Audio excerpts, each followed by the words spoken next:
Attorney Rob, totoo po ba na kapag hiwalay na ng 10 taon, ay agad-agad na pwede na magpakasal sa iba? Sa muna nakuha yan, hindi totoo yan. Sa ilalim ng Article 40 ng Family Code, the absolute nullity of a previous marriage may be invoked for purposes of remarriage on the basis solely of a final judgment declaring such previous marriage void.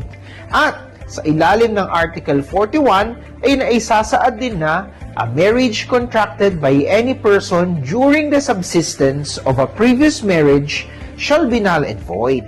Kaya naman, walang katotohanan ang bali-balita na iyan, sapagkat kailangan mo nang mapawalang bisa ang unang kasal bago maaaring magpakasal sa iba. Tandaan mo, kapag natuklasan ng asawa mo na nakasal ka pala sa iba at valid pa ang kasal ninyo, ay maaari kang mahabla at makulong sa paglabag sa Article 349 of the Revised Penal Code o yung krimen na bigamy.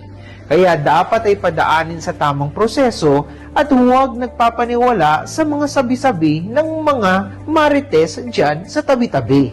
Okay?